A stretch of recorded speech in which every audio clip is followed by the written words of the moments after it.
Views and opinions expressed are not necessarily those of the staff or management of the Flavors of Northwest Arkansas podcast. Well, hello, and welcome to this week's edition of the Flavors of Northwest Arkansas podcast. I'm John Engelman. We appreciate you being here. This week, we talked to Jerrmy Gawthrop, co-owner of Woodstone Pizza and formerly of the Greenhouse Grill. But first, Food news. Oh man, what a road it's been for the folks at Lasang Pinoy. They're finally about to open. They were about to open when the tornadoes hit Rogers and they lost their roof. They lost their walls. None of it good. They were able to set up and work in proof in downtown Rogers for a few months after the tornado, but they've rebuilt and they're almost ready.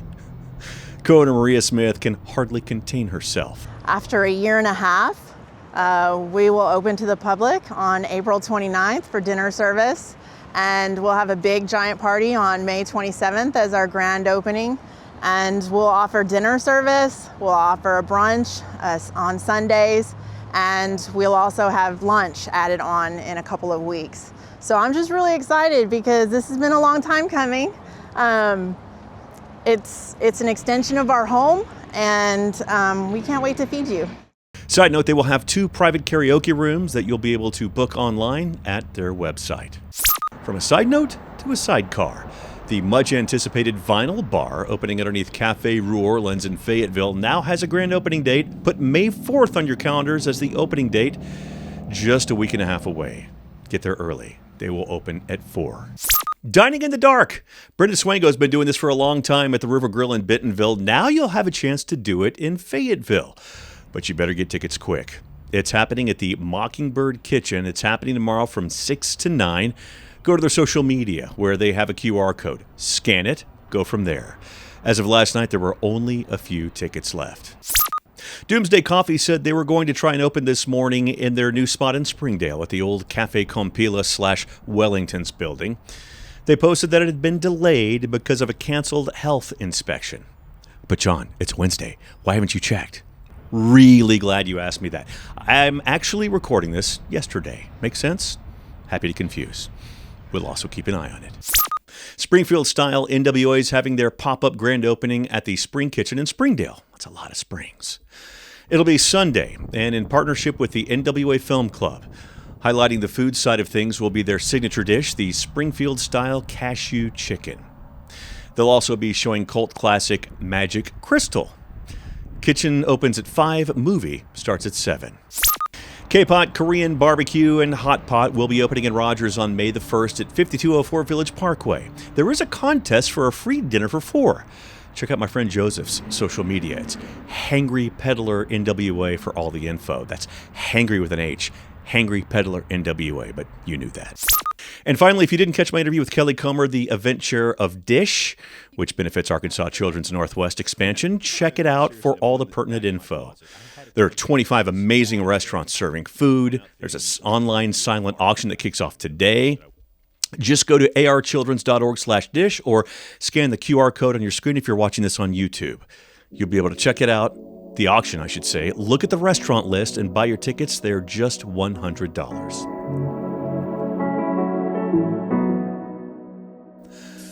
Jerrmy Gawthrop has quite the background. The co-owner of Woodstone Pizza grew up working in the restaurant scene in Northwest Arkansas and started in the front of house. Then he got pulled into the kitchen, and that's where his education truly began. Eventually, he would open the Greenhouse Grill and sleep there. And that's where he started the Roots Festival with others. Roots built into more than just a music festival as they brought in award-winning chefs to Fayetteville as a part of Roots. It was also great until it wasn't. Jerrmy will tell that story. And where did he get the idea for Woodstone Pizza? Well, it was while cooking in the street in a competition. It's a crazy story. And what did they find when they acquired the Uptown Woodstone? Even crazier. Oh, and by the way, if you do remember the Most Interesting Man in the World beer commercials back in the day. Stay thirsty, my friends. Yeah, that guy. Fayetteville's version might just be Jerrmy. You'll hear from him next, right here on the Flavors of Northwest Arkansas.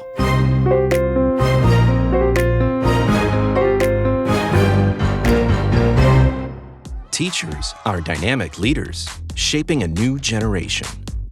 Innovating to prepare students for our fast-changing world. They're skilled experts, discovering a universe of solutions, telling stories, inspiring, mentoring, connecting cultures, leading by example. Teaching is a journey that shapes lives. Are you ready to begin? Explore teaching at teach.org.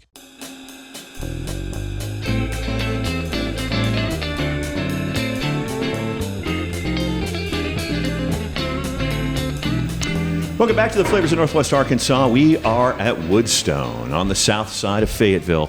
Love some good old Woodstone here. And we're with Jerrmy Gawthrop, co-owner. Sir, how are you? I'm great. I'm going to shake your hand. Pleasure. Because you and I have been, pleasure's mine. We've been back and forth trying to get our schedules to match. And we're finally making it happen. And I appreciate you. On a just beautiful day. It's a gorgeous day. If you're looking through this camera right here, and I'll go ahead and edit so you are, there's some nice rain behind us. It's been... I'm just hoping it doesn't flood. You know how it is around these parts. Yep. I mentioned it before we started rolling. One of my favorite appetizers is the mason jar trio. At home we call it the triple dip because we know what we're talking about. Yep. And I said to you earlier, you've got to have at each location a full-time bread griller. Tell me I'm wrong. Ish. For those, if you have not, and you should go, obviously. There's one uptown, there's one here in South Fayetteville, but the bread, the grilled bread, it goes like this. It's unbelievable. And we'll talk about it on the food side of things, but I wanted to open it up with that because I'm kind of a geeky fan. Oh, that's great. That sort of thing. I appreciate that. I appreciate it. Before we get into the modern times, everything that's going on, I kind of want to know a little bit more about your background. Sure. And you are originally from? Born in Indiana, Okay. moved to Cincinnati, Oh, okay. moved to New Orleans, Louisiana. Versus New Orleans, Ohio, yeah. Iowa. Yeah. And then landed in essentially the Ozarks in Bentonville, Bella Vista. Okay. Bella Vista. There you go. And in junior high. Okay. Yeah. Okay, so Bella Vista wasn't what it is now then. No, there was like maybe 42 kids that lived there. There was one bus that Oh, went wow. through Bella Vista, but it was all retired folk. Yeah. So I grew up in Bella Vista, like golfing and fishing and going to the sauna and the spas with all Nice. these old retired guys, and there we were, these punk kids. Did a lot of golfing, and fishing on the golf courses. Oh my gosh. And then, back roading. And Golfers hated that, they fishing did- on the golf courses. They didn't like us No. at all. They wished there was no kids. They tried to do that. Did they? They didn't like families there. So you see, truth. You didn't know this was going to be a Bella Vista Exposed great. episode. This is great. Right? Now, There was this no is- bike trails. This is Bella Vista back then. This is not now, clearly, right? No, it's course amazing. not. And my parents still live there. Oh, so, great. So I still see it. But the bike trails everywhere, Yeah. and just the whole scene, and the amount of families and their schools and Yeah. soccer. It's great. Yeah, it's think- so pretty there. I think for a while no, not when he was young. Well, kind of young. Jason Paul. He Yeah. was a Bella Vista guy back then. He was. We've talked about that. Yeah. Okay. Yeah. All right. Yeah. So it was on this podcast, but yeah. So did you go to college locally here Yep. And then I went to the community college at NWAC in WAC? Okay. for a couple of years and stayed up there. Okay. And started working in restaurants immediately. Mm-hmm. Went from the produce department at Harps, Nice. where I developed this love for vegetables. Nice. And how to care for them. It was a garde-manger at a very young age. Yeah. And then went into restaurants and just stayed and going to community college, Yeah. and then transferred here to the university. Okay. All right. So the college route, and a lot of us at that age, because the restaurants were how you could walk away with cash every day from your job. And Outside of landscaping, Oh, yeah. which no one wanted to do, and this was obviously you could do it year round because I waited tables. I tended bar in college. You walk away with just a fistful of 10s, 5s, and 1s. You were set. You had your beer money. oh yeah, Yeah. you got everything. Well, sure. And yeah.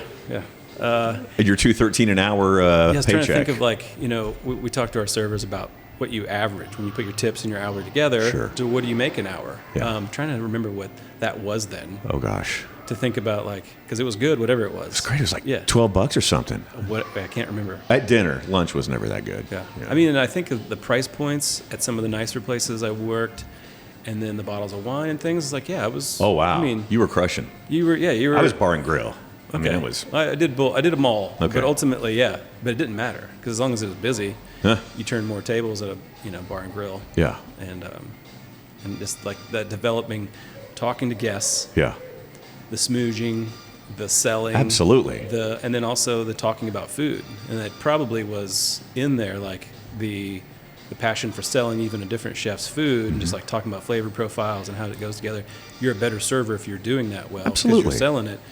But then it was probably, if I could zoom out and look back, like, oh, hey, dummy, you were really into this. Yeah. You just thought it was a means to an end. Yeah. To get the beer money, but no, really, you're developing more passion. It became full circle. Oh yeah, Yeah, for sure. for better or worse. So now, where did you work locally? Are these places still around? Let's see. The first job was called Stevenson's Cider Mill Restaurant, and it was on the border. It was technically in Missouri. Okay. It's right where that car dealership is in Bella Vista in Okay. Missouri. And then the Macadoodles across the street wasn't Yes. there then.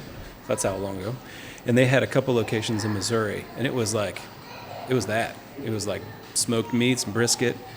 They had some like super grandma food, like this broccoli cheddar casserole and creamy baked chicken and apple fritters. That's Easter food And those right there, fritters man. were like just terribly good. I thought you were going to say terrible. I was like, Yeah, what? no, they're so good. But you could also wait tables at 18 then in Missouri and serve alcohol. So Okay. it was just like they were raking it in. Yeah, It big was great. money.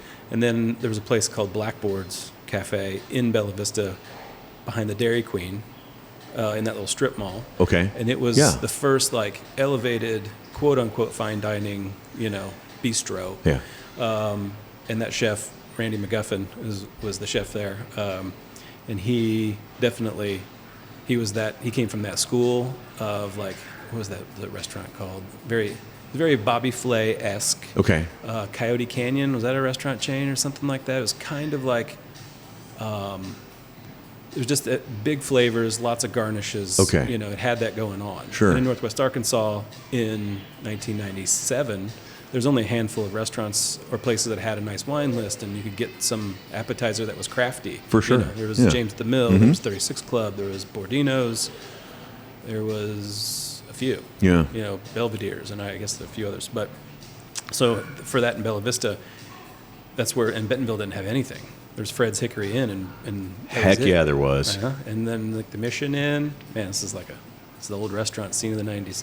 But anyway, so they had a niche cut out for them for sure. Yeah. Only 12 tables, open kitchen, tight little bistro. So it was good money. Yeah. But that's where he was basically short and pulled me into the kitchen. That's And what I was just- going to ask. Yeah. And it's like all sweet talk, like, come on in here, it'll be great. And you'll be doing the team a thing, and you'll make a third of the amount of money tonight. Yeah, exactly. But come on, just sweet talked by the chef into the kitchen. Yeah. But then it's like, wow, this scratches a different itch, Yeah. Yeah.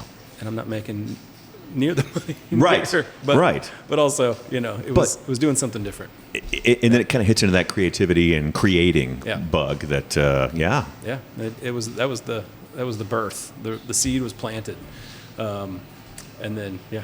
And so, how long were you doing that before you decided to go on the road? Yeah, I think then I moved to Fayetteville. Well, he fired me.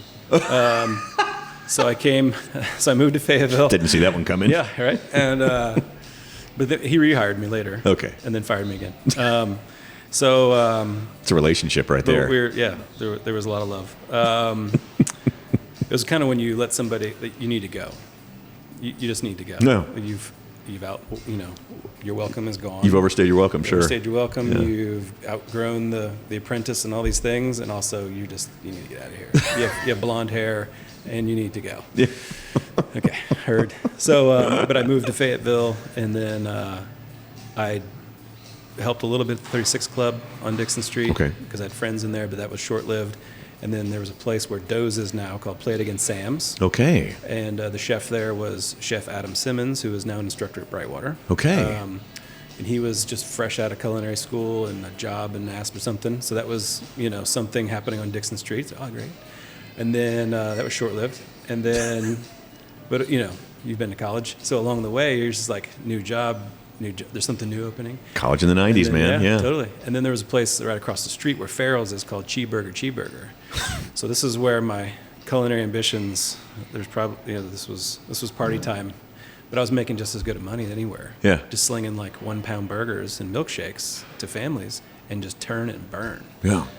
But that was Those were the dark times, John. Uh-oh. No. I was about to say, here we go. Culinarily dark times. I didn't see this sauteed one. mushrooms on this. Anyway, Oh, yeah. But in the meantime, I was doing catering from my house. Okay. Commando style or cottage catering or whatever you want to call it. It can be called many things. Illegal is what it was. Not health department approved. So I was just, for my mom's clients and. Hang on, I think they found you. They finally found you. Dang it. I knew this is how it would go. It's great timing. Private chef stuff and just, things that you could fly under the radar. Okay. Which was great because it was additional money. And that's where I was flexing more of the things I'd learned and what I learned in Bon Appetit that week and whatever. Sure. So that was still happening simultaneously. Yeah. But the money was definitely coming from the burger joint. Yeah. That was okay. That lasted for what it did. And then I graduated ish in 2000. Graduated-ish. Yeah, I did that too, I think. Yeah, I had one class left. I'm one of those guys. Oh. And I was like, I'll go back in the summer. Summer never came. Except I had tickets to 6 fish shows that summer. And I didn't go back and get that French 4 final course. Oh, man. And that's is, not something you can just hop back to if you've been away for so long. No, it comes up in conversation sometimes, but it's like, no. Oh, I might as well start over with Mandarin before I would even be... Totally. It may be a better idea. So, no, I never went back. So, ish. I did walk, and... That's good. Hug the grandmas, and that was the thing. Yeah. But anyway, but that's where it started. And so somewhere around that summer and hitting the road and just done with school, Yeah. done with this thing, and Yeah. that journey changed and started going on the road. And that summer, somewhere in there, I met my business partner, Clayton Suttle, and we hit it off. We were both like, I got nothing to do. You got something to do? No. Well, let's go. So we just started going to festivals and going to concerts. And then setting up, we need to make money to do this, to justify our, travels and to pay for our travels. This is the most deadhead thing ever. I love this. I know. We didn't do any dead shows because there was no dead then. Yeah. But ultimately, very much the jam band scene and those Absolutely. kind of festivals and places you can go sell where I took flavors that I had learned about and put it into this lot food, and it was blowing people's minds. It's great. I mean, their minds were probably already blown a little, but I was definitely blowing their minds with a cilantro lime vinaigrette on some black beans and rice. It was different than things they had had before. And not a high food cost. Low food cost. Yeah. High garnish, beautiful color. Yeah. And then we'd have some brownies. In many forms, with or without nuts. And then, that's what you meant, of course. Bloody Mary bar and things that we shouldn't be selling. But anyway, it was it didn't pay for anything.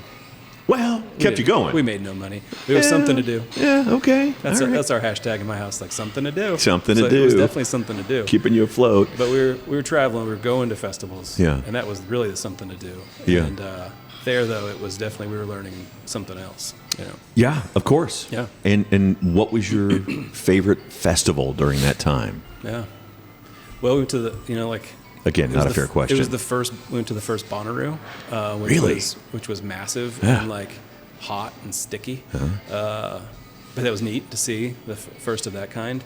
And then I think High Sierra was a really extra journey because it was in Northern California. Okay. And we went to that 4 years in a row. Yeah. So it was, road tripping all the way to California and then back was, that's quite the jaunt. It's pretty easy, right? Yeah. It'd be terrible now with kids in the car and stuff, gosh. but it was great then. Subaru's loaded. There you go. But that festival had it had not a food scene, but it was California, so it had definitely better food vendors, multiple stages, nothing too big, and it was in California, and it was premier at that place, and the music was from jazz fusion to the jam bands to bluegrass to folk. It just had such an eclectic mix. So Sure. It became this pilgrimage.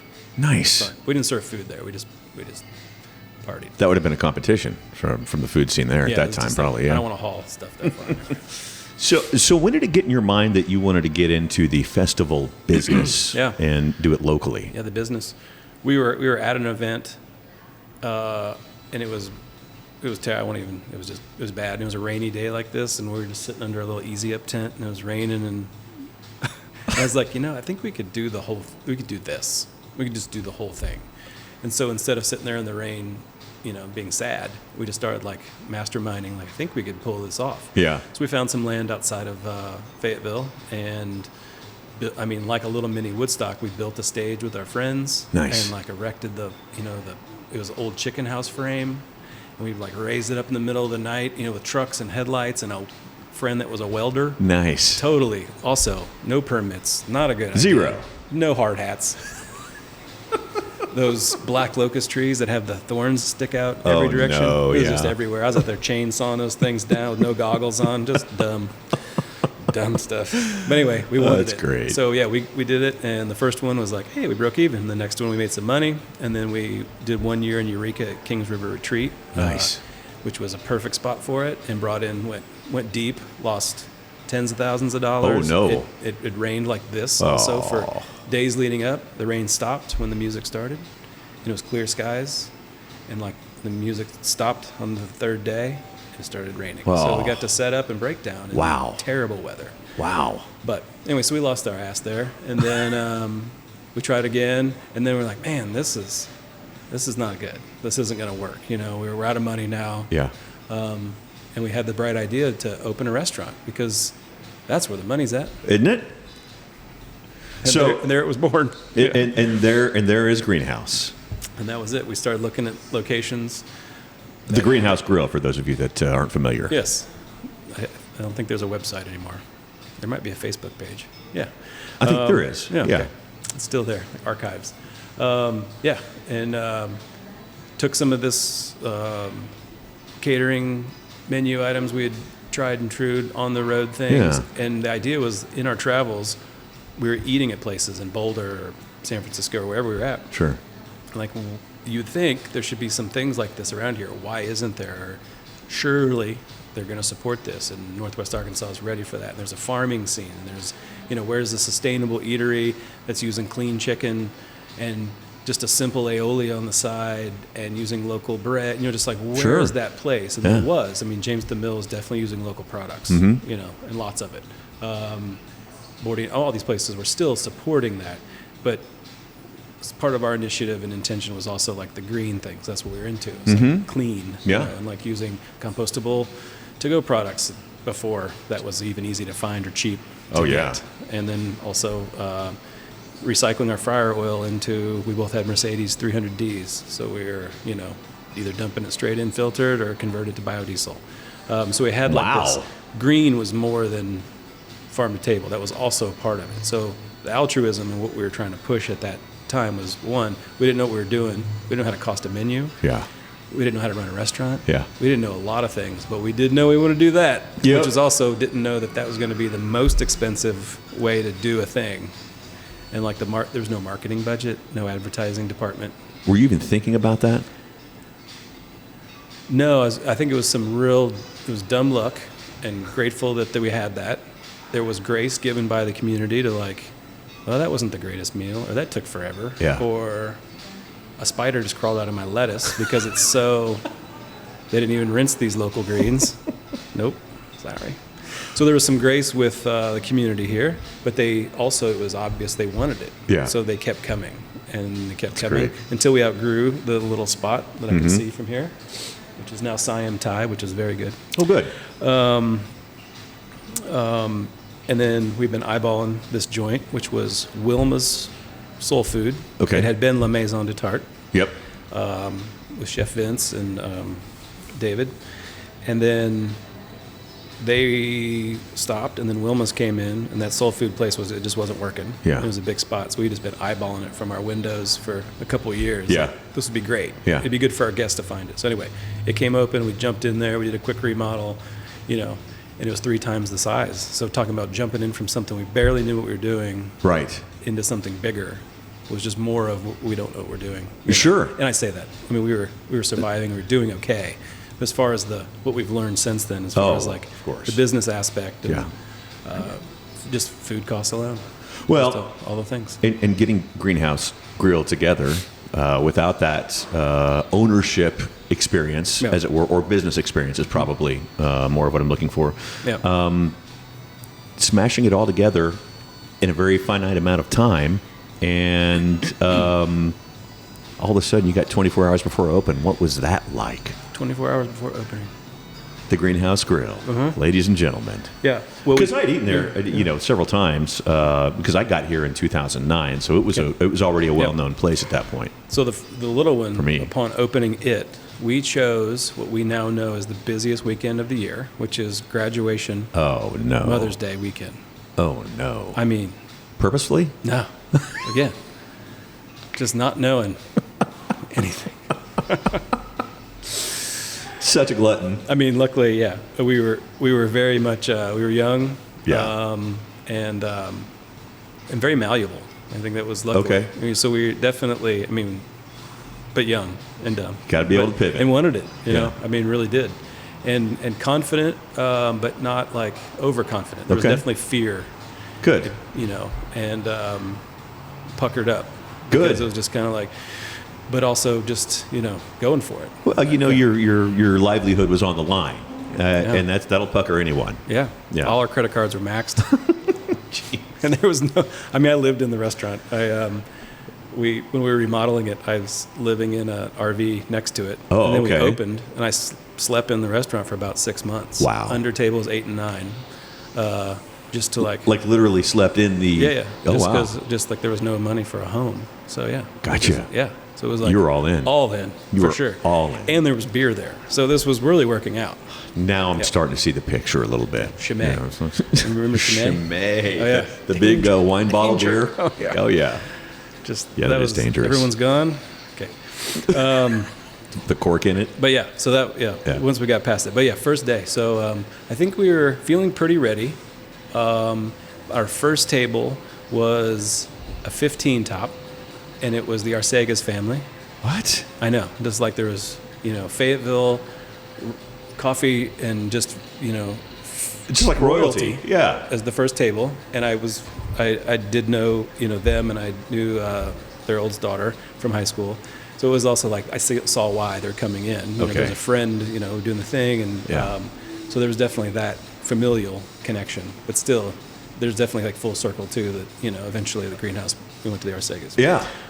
Yeah, first table. So that was then also kind of like, and then there's a ticket. Can't we the just get a ticket two comes to top the this window. time? I know, just one, just to do a like soft opening concept. Have a dude Never walking heard off of a the soft street. opening.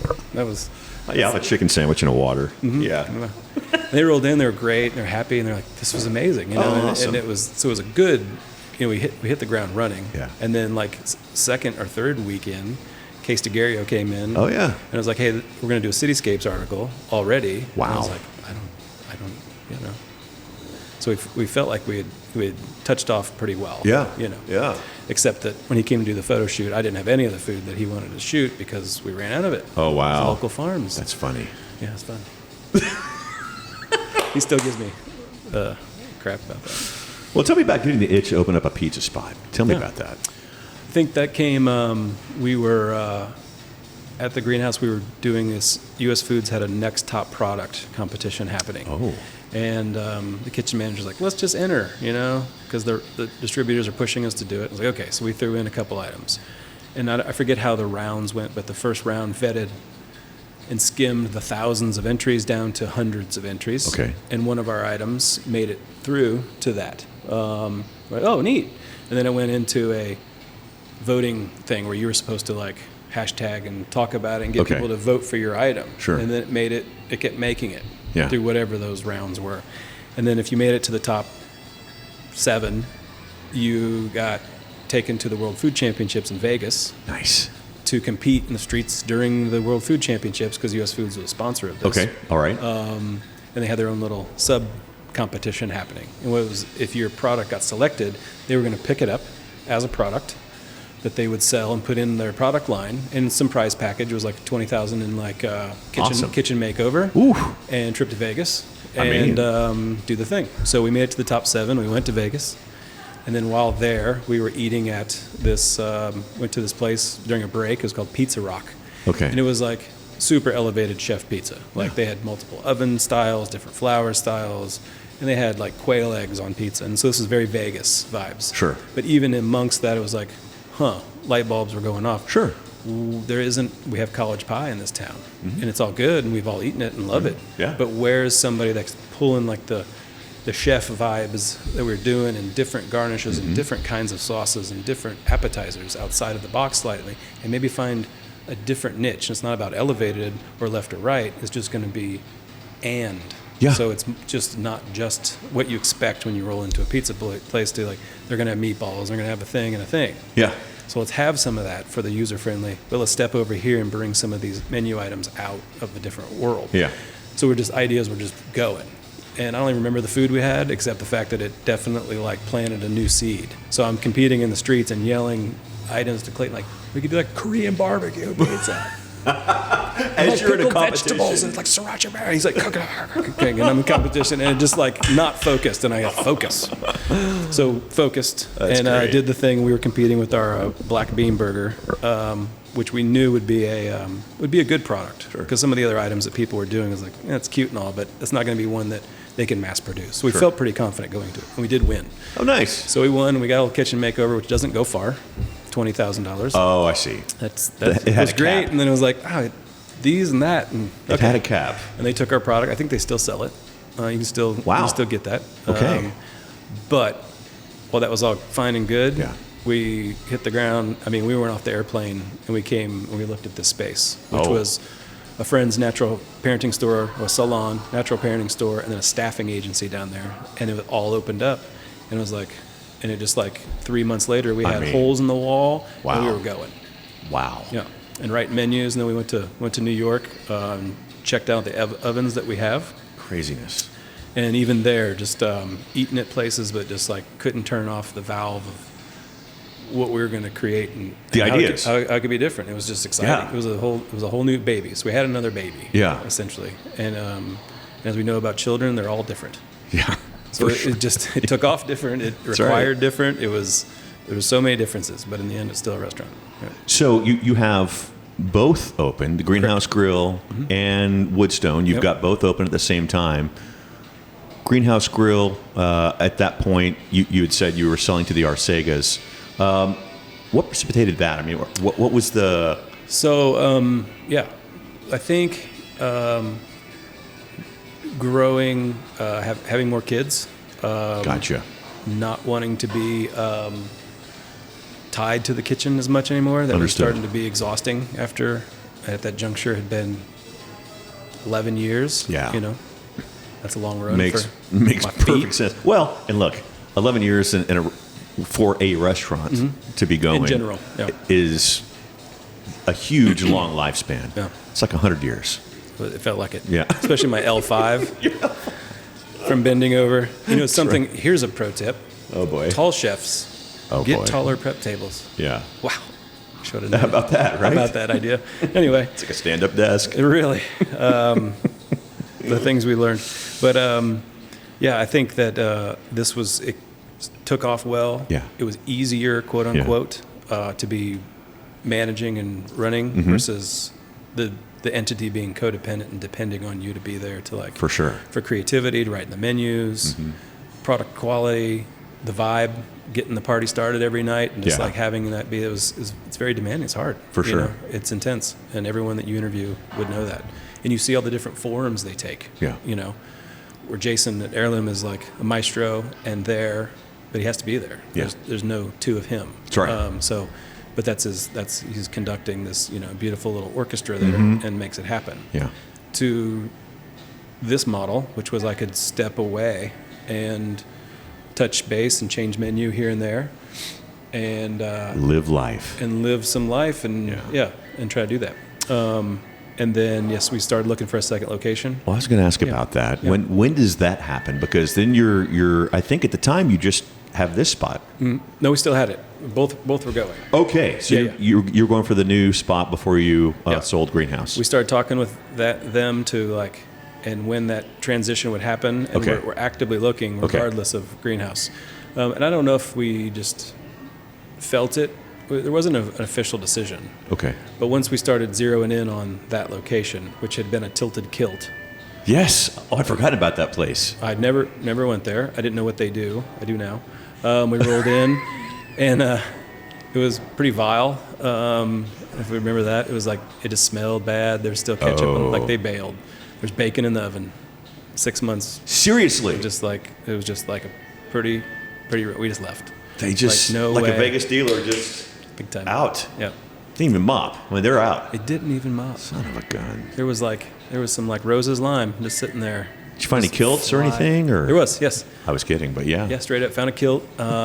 Calendars. They had like their tilted kilt gals in the calendar. So Oh, okay. it was interesting. I didn't even know that was in Fayetteville. But anyway, so we slept on it, and then I think we woke up with the same thought and like called each other at the same time, like, after we saged the place and sacrificed the chicken and just poured out the weird spirits, and then power wash and clean and tear that out. And then before long, it was happening. And then the pros way outweighed the cons because it had this amazing bar that just needed transformed. It had plenty of space and parking, and it was in a side of town that, where are we going to compete and cannibalize a small market? Well, we found out that there's two sides of Fayetteville. Of course. Yeah. And it works, and it's worked ever since. And that was before Tilted Kill. Wasn't that the TGI Fridays? Yes. So it's built corporate strong. Okay. It has 4 walk-ins and a walk-in freezer. Hello. Right. So it had all these things that it's going to take some elbow grease to get there, but there's a diamond. Yeah. Yeah. Yeah. Awesome. And anyway, so that's we basically signed and sold that to them, our Sagas family, on New Year's Eve. Oh, wow. 17. So the first day of 18, we were done with the greenhouse, and keys were swapped, and it was in the door. Did you leave bacon in the oven? No. A greenhouse? I think we left anything. Yeah. No. But, and then opened it like 3 weeks later. Okay. Yeah. Awesome. Yeah. All right. Well, are you ready to talk food? Sure. We'll talk food. We got that. The Mike and Gwen Home Pro Tip of the Week, and that's next, right here on the Flavors of Northwest Arkansas. Connect with us at Flavors of Northwest Arkansas on Facebook and Instagram, or by email at flavorsofnwa@gmail.com.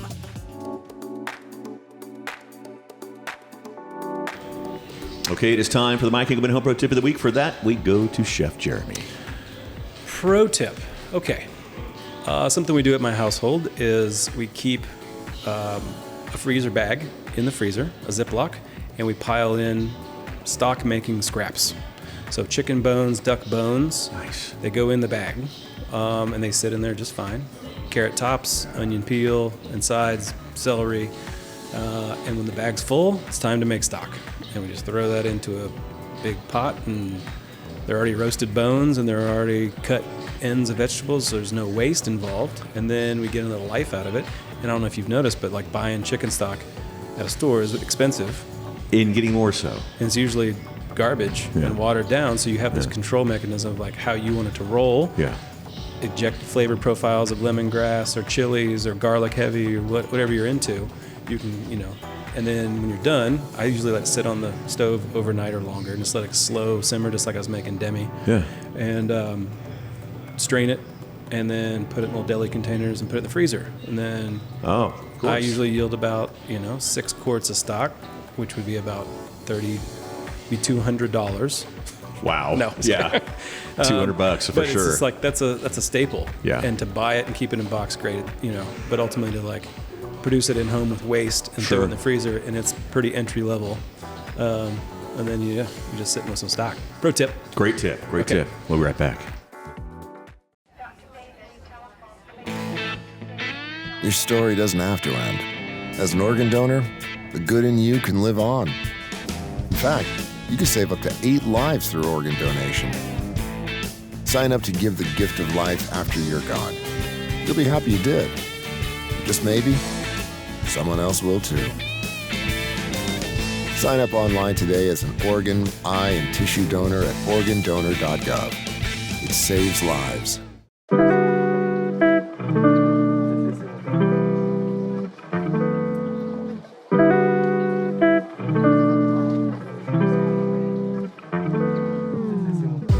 Organdonor.gov is the place to go to. It takes 5 minutes if you're not an organ donor. It takes 5 minutes to go through the pages for Arkansas and Texas. I've not been through the other ones, so I don't know how long they take. But it's very quick and it's very easy. And getting signed up is super, super important. Of course, if you've listened or watched this podcast for any period of time, you know I had a kidney transplant January 27, 2022, and it was the greatest thing ever. So please get signed up there. You can also do it on the Health app on your iPhone. You can also do it at the DMV or the Department of Finance. Get signed up, declare there, etc. Thank you. And welcome back. A very rainy environment outside. It just picked up. That's great. And it's gonna rain, and it's gonna stop. It's gonna rain again, and it's gonna stop. It's gonna be like this for the week, Yeah, I think. No. Well, I think it's a perfect time to talk food.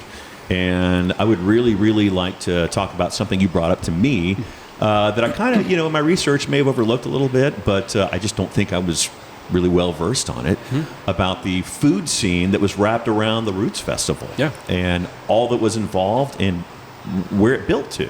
Yeah, indeed.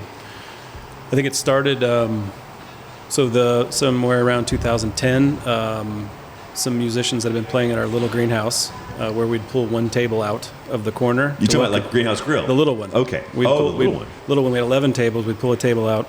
We'd bring a table in. Nice. Or bring musicians in, because we wanted music there as well. And then when we built the second greenhouse, we had stages, 2 of them inside that could transform in from different seating areas to stages. Right. To do music. It was just a part of who we were. Long story short, I met Brian and Bernice Hembry. They were doing some house concerts, and I think the word festival came up at the bar one night, and I was like, was it? I've done that before. It's been a hot minute. I think I've all the wounds have healed and scar tissue's gone, and I forget how much money we lost. Anyway, so we started talking about doing it. The first one was at Greenhouse, the first Roots. We were going to do it there. That was big. That was lightning. Wow. That was close. That was, Boy, you can hear that for sure. man. I'm looking at this gentleman right here trying to run from his car, and he got a lot faster really quick. Sorry, continue, please. See what God just did? So yeah, we had a water main break during halfway through the set. We moved it to Georgia's and blah, blah. So the rest was history. But so we moved to the Walton Arts Center, and the food element was there from the beginning because we were going to do a special menu that night and have fun with it. And then the next year, we brought in other chefs. The chef from Ella's at the time was Bill Lyle, who ended up being at Crystal Bridges for years, and now is in Tulsa. And then David Lewis, who was at La Maison de Tarte, and then was at Brickhouse Kitchen, was on the square. Okay. So we had three chefs, and during the festival, we all had elevated chef food out in the lobby to replace the tents or food trucks that you would see at a festival. And we were doing like some elevated food, and it was all locally sourced. So that was a big partnership with Farmers Market at that point. Awesome. And local farms was like everything that we could get. So that was really fun. And we did that, and then we'd have, the next year we had a VIP kickoff at Dr. Garner and Denise Garner's house. Okay. And we would roll out the quintessential super long table of farm-to-table vibes of, local chickens and local hogs. Love and it. just like side dishes, and it was beautiful, and it was only for like 300 and 400 people. So only. Only like 300 or 400 people. Yeah, because it definitely scales. It's a lot of pig. Yeah, that was interesting.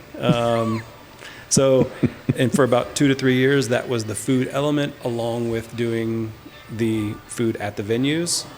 And then we brought in a chef cook-off. So I brought in some more chefs, and we did on the streets of the farmers market, and having whom was here at that time to participate. And it was teams of 2 in the middle of the farmers market, and you had $50 and 30 minutes to go shop. You brought your basket back of what you found at the market. I know, great. And Case DeGario was the MC, and we would just like hit it and talk shit to the chefs as they're cooking, and just throw down, and the crowd would form, and it was very exciting. Heck yeah. It was fun. And the prize packages were somewhere between not worth it and, something to do. Yeah. Something to do. Right. So that was fun. And then it grew, and then we started bringing in chefs from out of the region. Okay. And having more, and obviously the culinary scene year to year is growing, so there's just new faces in town. Now we have this guy, Michael Robertshaw in town, Jason Paul in town, and the Fayetteville scene's growing.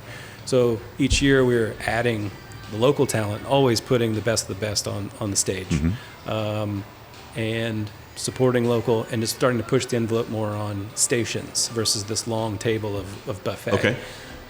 So once we pivoted to that, there was no looking back.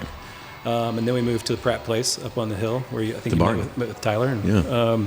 so we went up there, which was a big open footprint. And now we can burn things on the ground and have a lot more people come. So it was definitely a tipping point there, and like letting culinary kind of like spread its wings a little more. Also, Brightwater just opened. So we partnered with Brightwater, and this would be like the host production kitchen.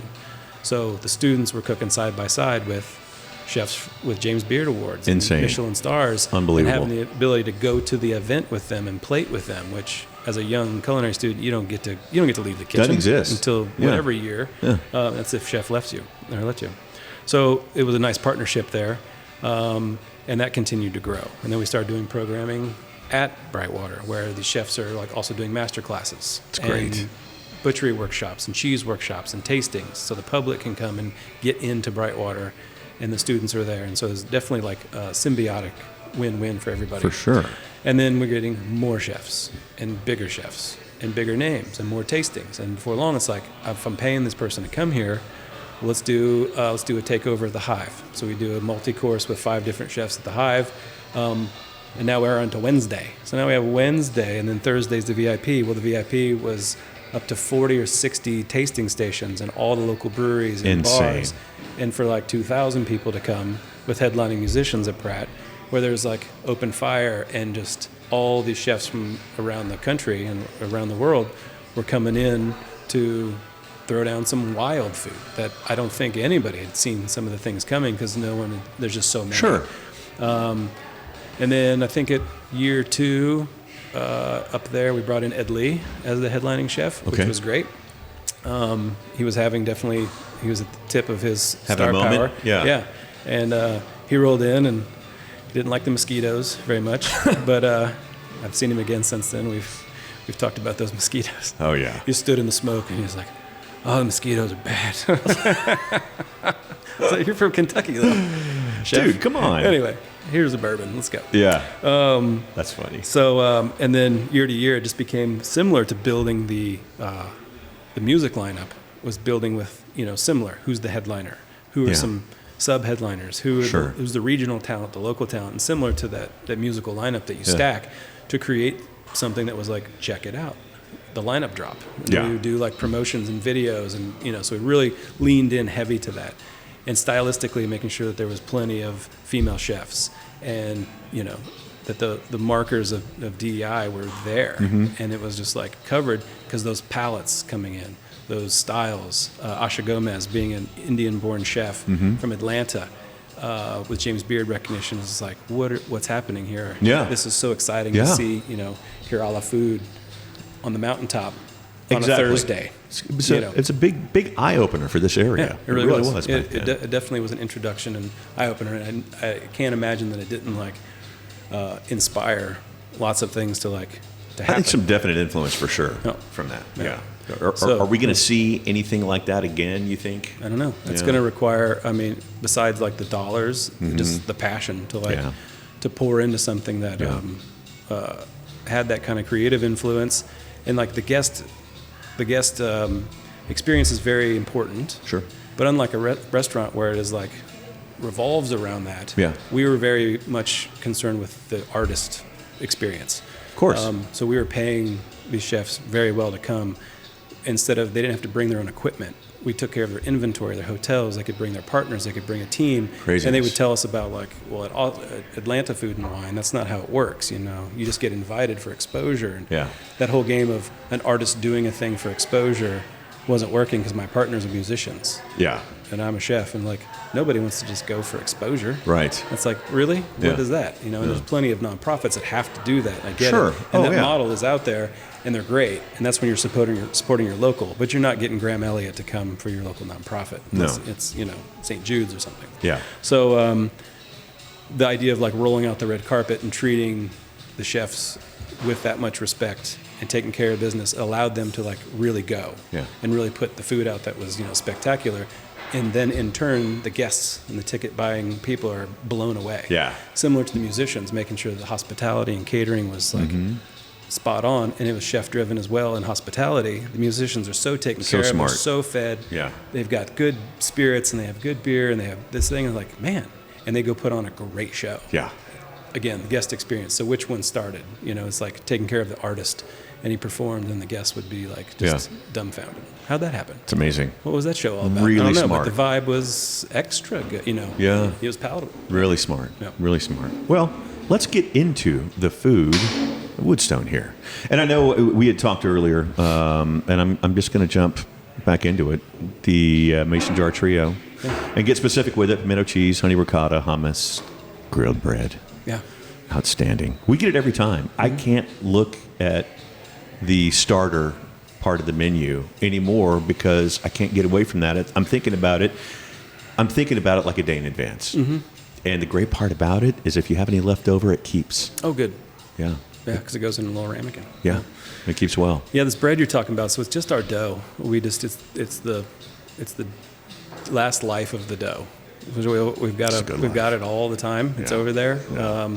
So we just bake it off, and then being that it's dough, it's got a meaty texture and it's real dense. It wouldn't make good sandwich bread. Okay. It really needs something to happen to it, and not the oven to make like crostini because it just gets super thick and hard. Yeah. But the grill, it acts like a fleshy piece of meat. Yeah. And it like takes the grill marks really well. Yeah. And it gets just crispy enough but still soft inside.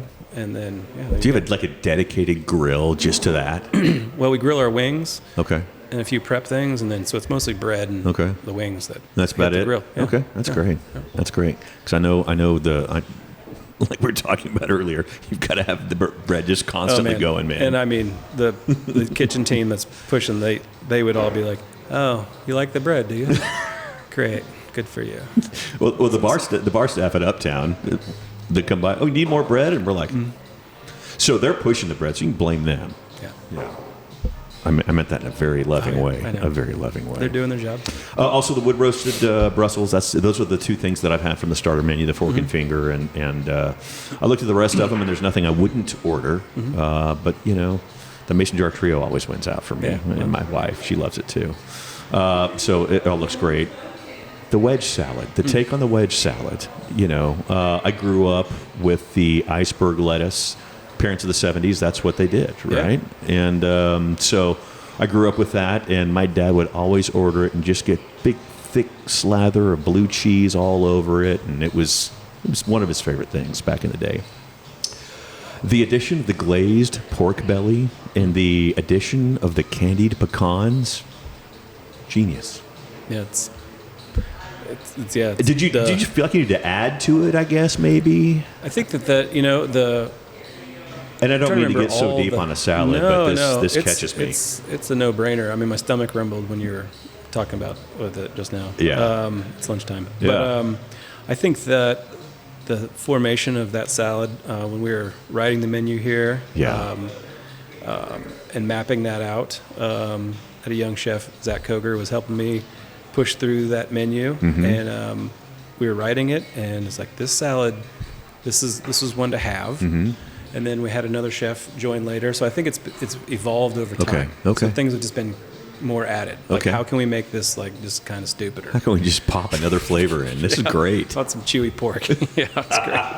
Chewy, crispy pork. Apple? Let's do apple. Okay. Yeah. Tomatoes? Maybe it needs like a gastrique on top too. Yeah. So, but everything has to work together. But it's a meal. It's so good. And like the crispy iceberg kind of concoction with everything on it. Yeah. It's a winner.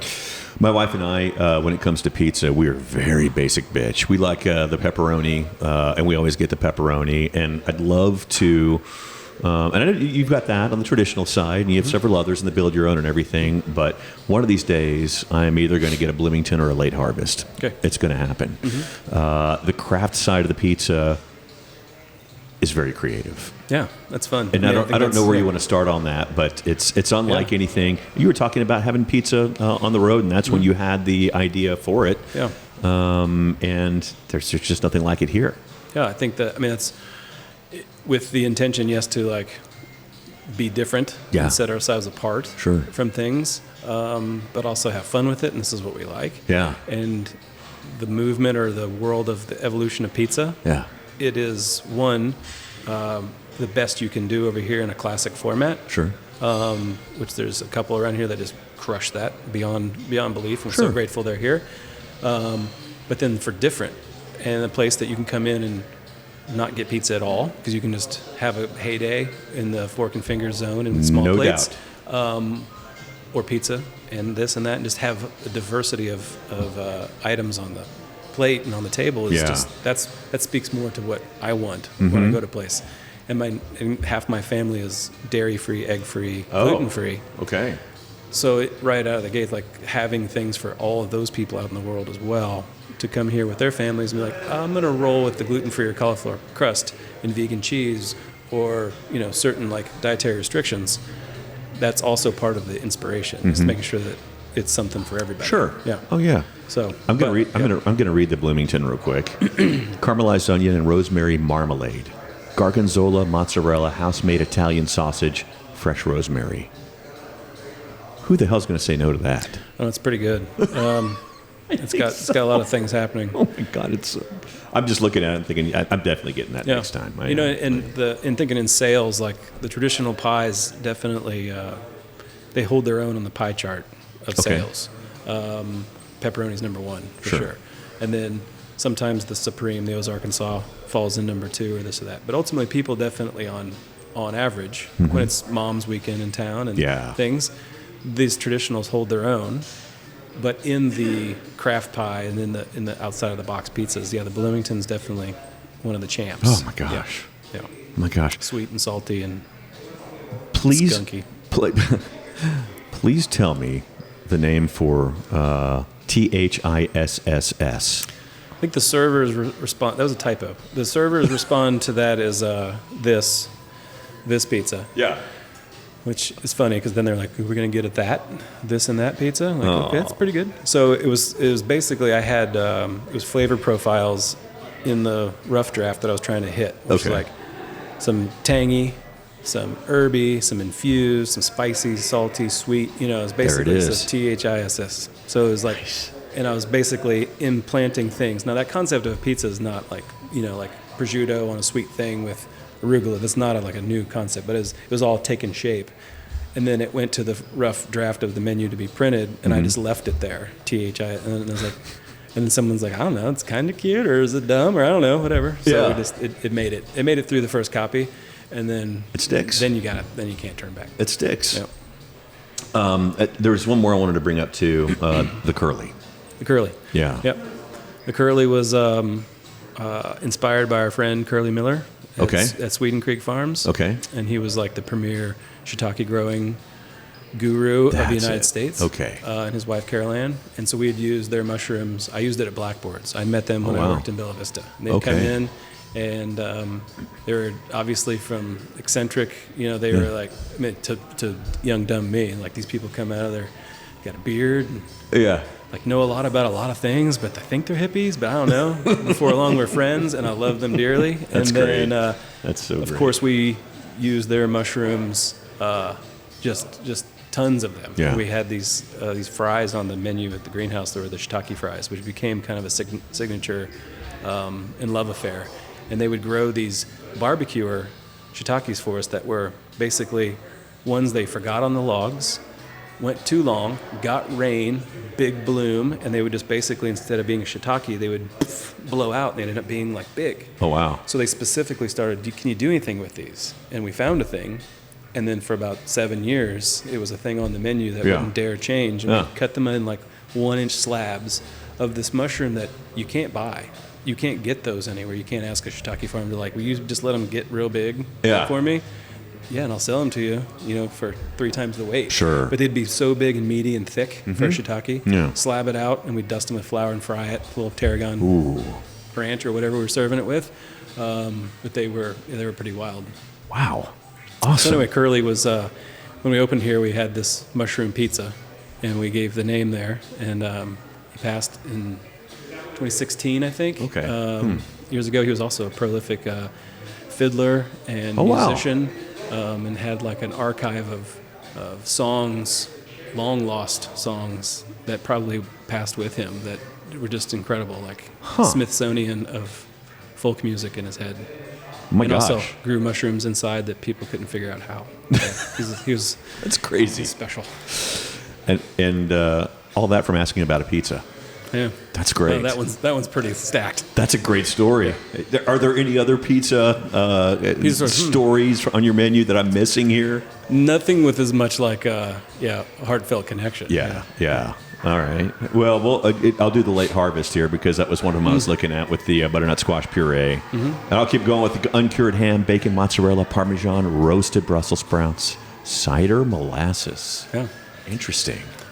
We put that on the menu. You're talking about seasonality. Yeah. So we put that on the menu in the fall. Okay. And let it go through the winter, thinking that in the spring, we'll just take it off in the spring because it's very fall pizza. Except that people started loving it, and then the servers were like, you can't take it off now. Yeah. Like so and so is gonna be so pissed, and then it bugged me for a whole spring and summer of having this very fall centric pizza on there. Yeah. And then that's what I was saying is like, with seasonality and writing menus and having done that for a long time, and rotating food, this was one that it challenged me. Like, we're going to leave this Brussels sprout and butternuts. I mean, everything about it is the fall flavors. It's heavy. Yeah. When I eat that in the summer, people love it. You never know. So I learned, what do I know? Yeah. You never know. You never know. Well, this is great. Thank you so much, man. You're welcome. This has been fun. What's the best way? I mean, I know you've got Uptown, you got Southern Fayetteville, South Fayetteville, Southern. What's the best way for people to find you and or reach you? Personally? Well, no. Yeah, personally. Yeah. What's your phone number? Okay, cool. So 2 locations. The Uptown location it's by the Olive Garden. So I mean that's a landmark. There you go. Right there. Yeah. There and it then is. Down here in the Mill District on the south side, so we call it Uptown and Downtown. Yep. Which is a budding little district. For sure. Happening down here with things. So it's I feel like we've been here for 100 years. I feel like you have too. Yeah. But so we've just watched it evolve over time. So it's fun to see it getting some and very attention. Recently added on. Yes, Yeah. we were in that room. Yeah, we were in that room. You expanding. Expanding. So don't think there's nowhere to sit because there is. There's plenty. There is. Yep. Flavors of Northwest Arkansas. You can find on Facebook and Instagram and TikTok. Don't get jealous. Oh, no one will. I've got 3 posts on there. I don't know what to do on there. Thank you, sir. You're welcome. Please tip your servers. Have a great week. We'll see you next week. Bye bye.